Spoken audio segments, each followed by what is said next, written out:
I don't ever slow up, no I don't take shit. I got no love for the fakeness. If you wanna play tough and wanna hate this, I'll always show up. I don't ever slow up, no I don't take shit. I got no love for the fakeness. If you wanna play tough and wanna hate this, I'll always show up and make a statement. I don't ever slow up, no I don't take shit. I got no love for the fakeness. If you wanna play tough and wanna hate this.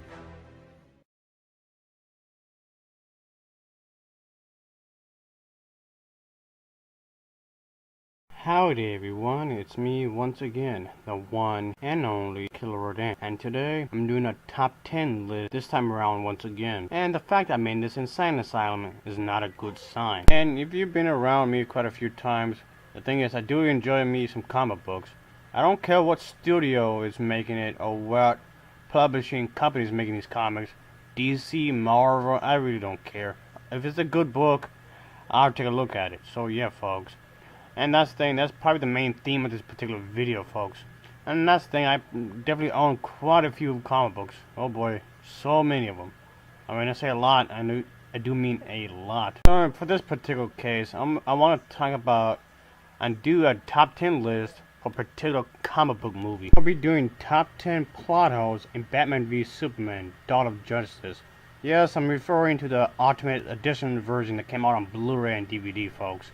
Not the theatrical cut, but the Ultimate Edition version. Speaking about actual plot holes, folks, I'm not talking about none of that nitpicking stuff that lots of people like to do with this movie, but speaking about stuff that doesn't seem logical at all. And by the way, folks, I don't hate neither of these characters. These two characters had been in a lot of great comic books over the years and even the past. I don't have a grudge against neither of these characters. I'm talking about stuff that actually doesn't make any sense. Of course, also folks, just so you know, there's going to be some stuff I'm going to be speaking about that many people may not even seen the film as of yet. So yeah, keep that in mind. If you want to keep watching this video anyway, be my guest. Either way, I just want to let everyone know certain things will be pointed out. So if you want to stop the video, fine, or just, if you don't care, just keep watching anyway. So, with that being said, let's continue, shall we?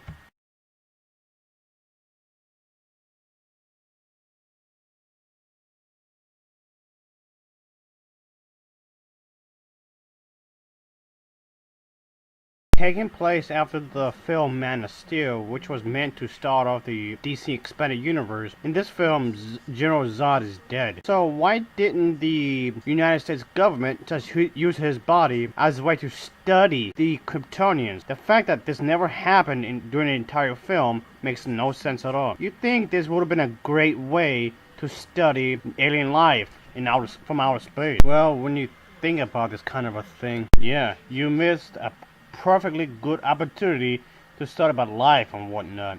Since you actually have a corpse on here, you'd think you would have used the DNA to... Where was the military and all this? How come Lex Luthor was so easily grabbing his body and not the United States? So this doesn't make any sense at all.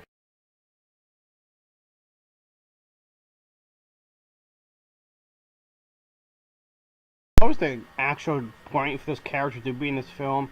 I mean, Lex Luthor is supposed to be the villain. And yes, I know he's supposed to be this particular person whom doesn't have a really good past. Yes, I know he wants these two characters to pretty much fall into this grand scheme of his in which he wants Superman to get all this blame so that Superman can die. But the thing is, if Superman and Batman were going to end up fighting each other anyway, he could just sit back during the entire movie and not do anything really. So what the hell?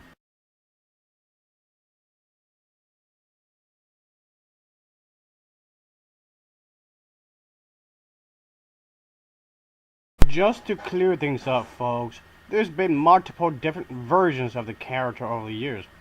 So yeah, keep that in mind. Even in the movies and video games, there's been multiple different versions of Batman over the years and decades. Specifically talking about Frank Miller's version of the character. Okay, keep that in mind. His version of Batman. Alright? Even though Batman is technically more of an anti-hero, but he turned him into a fascist, basically. And in this film, he just hated on Superman just because he's from a different land and because of the fact he's an alien. Which makes the character seem like a like a damn racist. And I don't like that at all. It sure sounds like something Donald Trump would say. Yeah, keep the alien Mexicans out the country, or whatever. Stupid.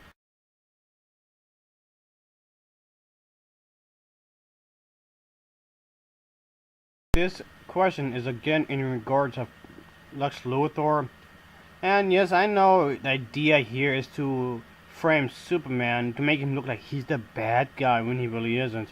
But how in the hell did Lex Luthor place the bomb in there and allow it to explode? I mean, he himself can never do that, because if you think about the White House, the thing is, it's the White House. Think about that.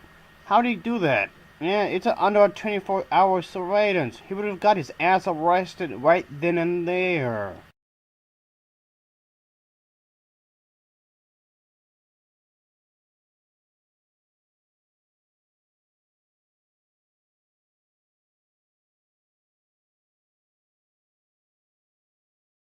I mean, yeah, sure, there are some scenes that have been expanded, and some scenes were added and maybe rearranged some scenes and whatnot, but it doesn't really explain a whole lot, really.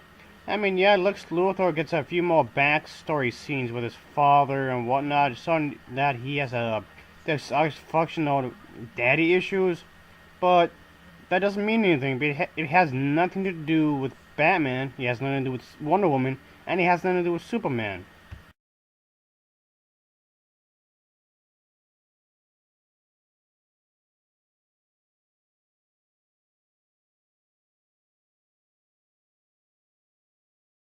Yes, I understand the fact that Superman is going under a lot of stress. A lot of people are not liking him, but at the same time, he's still helping people. So there's no real need for him to be super depressed and everything. And that does not seem like to be the character. It seems out of character. I mean, sure, in the comic books, he had dark moments, but he always seemed like the bright of hope through it all. Yeah, Superman is supposed to be the sunshine ray through a very cloudy day.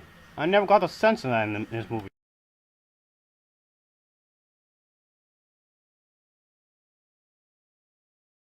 I don't necessarily hate the character of Wonder Woman or anything, folks. I don't mind the character, but she literally serves no purpose in the overall story of the film. She was just there here and there. But yeah, I mean, yeah, she had a scene with Bruce as Diana, but that goes nowhere really.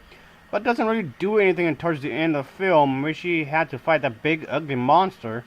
That was about it. It could just as well not be there. Yes, I know, she's supposed to be part of the expanded universe that they're building upon. In that case, she could have just showed up in the other movies.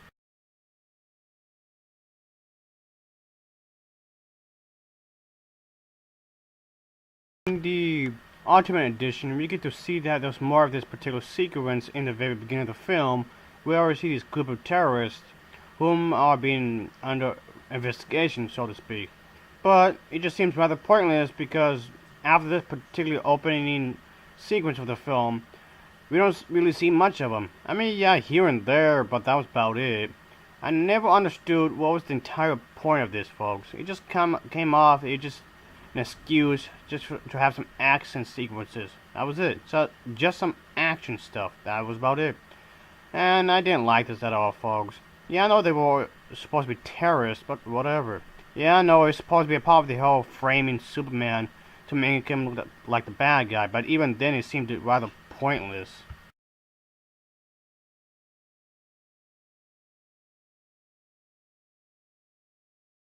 As I mentioned earlier in the video, folks, Superman himself is often very depressed in this particular film. So how are you supposed to believe that he's supposed to be a reflection of hope and decency and democracy in the world, when he's all just mumbling around, acting all depressed?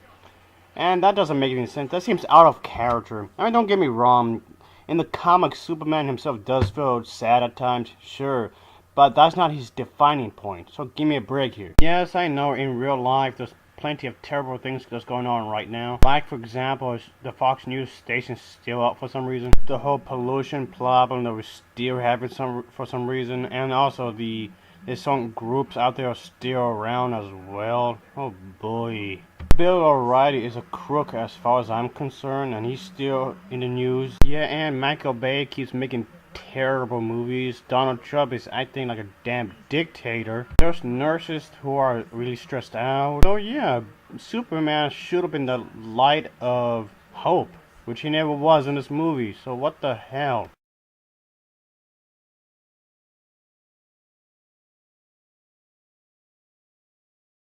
Superman's toughest enemies in the comic books, it's just thrown in here for no real reason at all. He literally has no character at all. He never says a word. He's just there. He's just a brute force just to fight. He's just pure toughness just to fight. I mean, I know he was tough in the comic books. That's fine and dandy, folks. I don't mind that. But he has more character there. But in here, he just has lots of powers.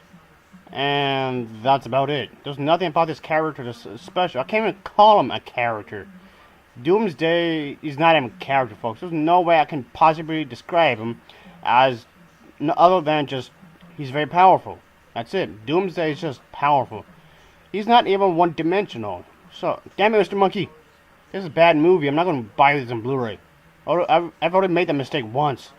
Ah, get out of here. You leave me alone. Seriously. Okay. I guess I'm going to punish this movie. Here we go. Down the toilet. Down the hatchet. There you go. Man, this movie sucks. It's one of the worst movies ever made. Oh yeah, there you go, folks. I made a list of top 10 plot holes in this film. I know there's more of it, but I guess that's be it for now. Yeah, I guess that would just be it, folks. As always, thanks for watching, and take care. And, oh boy.